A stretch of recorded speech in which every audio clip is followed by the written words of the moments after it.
What if we told you that one of Africa's poorest nations just cleared a staggering $4.79 billion in debt without taking a single dime from the West?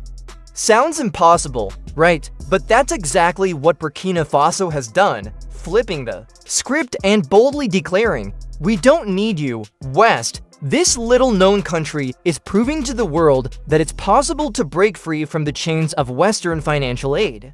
And that leaves us with a serious question. Why are we still buying into the myth that Africa can't stand on its own to feet? The West has always painted Africa as too dependent. But Burkina Faso just shattered that narrative. Against all odds, it paid off its national debt without relying on foreign loans, IMF bailouts, or World Bank handouts. Imagine that. A landlocked nation, often dismissed as one of Africa's poorest, taking charge of its financial destiny and doing it entirely on its own.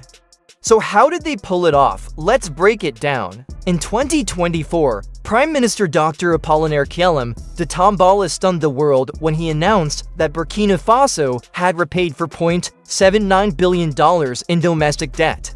No international rescue package, no begging bowl. Just a bold act of financial defiance. Refusal to keep playing by the rules of a global system designed to keep Africa dependent. Instead of running to the West for loans or aid, Burkina Faso turned inward.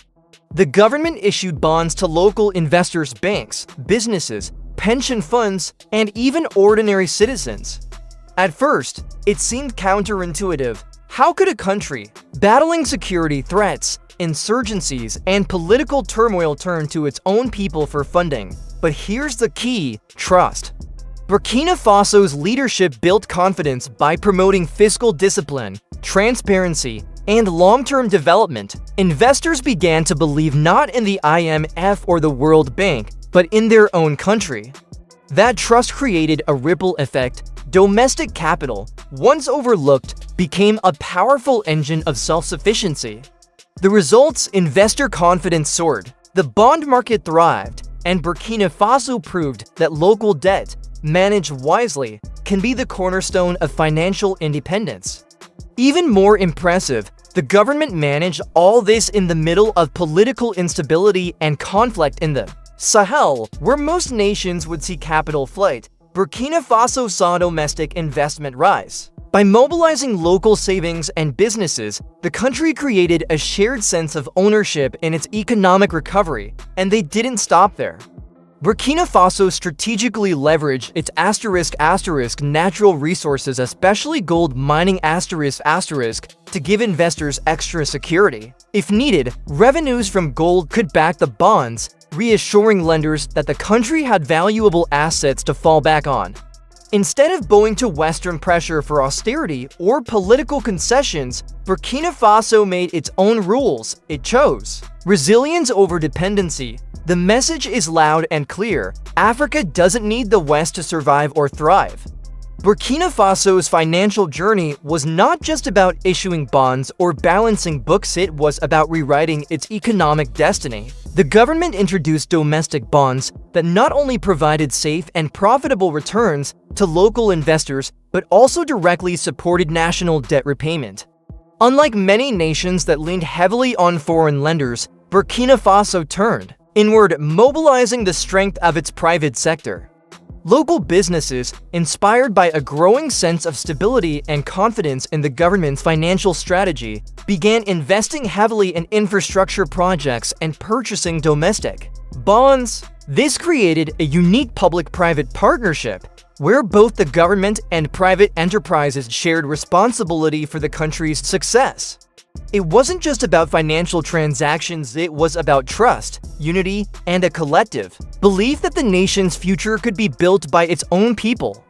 To deepen its financial market, Burkina Faso introduced innovative products like bond options, making investment opportunities accessible not only to big banks, but also to small-scale local businesses. This broadened the investor base and ensured that money flowed steadily into national debt repayment efforts. With this influx of domestic capital, Burkina Faso was able to stay on track with its obligations, paying off a $4.79 billion debt without needing to stretch its hands to the West. But debt repayment alone was not the ultimate goal. The government understood that lasting independence required long-term growth.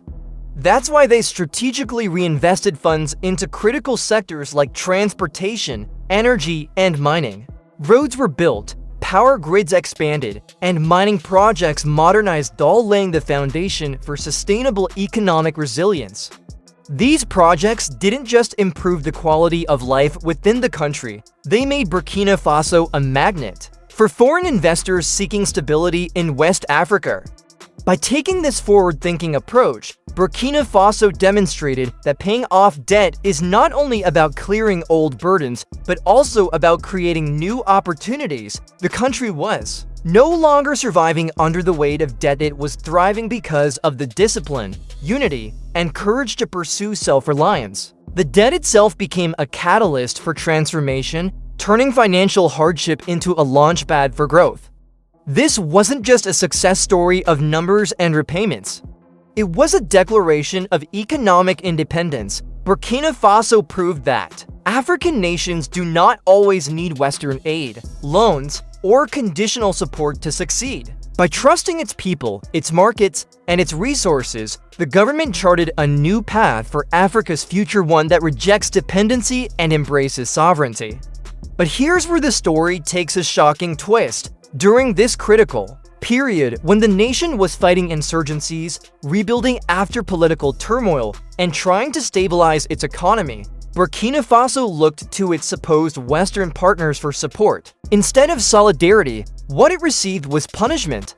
Following the military coups of 2022, the European Union and other Western powers froze all aid and imposed sanctions. Development funds were suspended, vital assistance was withheld, and financial pressure was applied with the clear intent of forcing Burkina Faso to follow Western political and economic directives. The message was ruthless but clear: play by our rules, or we will make you pay. These sanctions weren't just symbolic, they were calculated to destabilize. By cutting off aid and tightening restrictions, the West hoped to pressure Burkina Faso's new leadership to step down or bend to foreign influence. But instead of collapsing, Burkina Faso doubled down on its independence. It turned the challenge into fuel, using its domestic strength and regional alliances to stay afloat. This defiance wasn't just about economics. It was about dignity, sovereignty, and rewriting the rules of engagement between Africa and the West. The story of Burkina Faso is therefore much bigger than one nation's debt. It is a statement to the world that African countries can rise, even when abandoned, and perhaps especially when forced to stand on their own.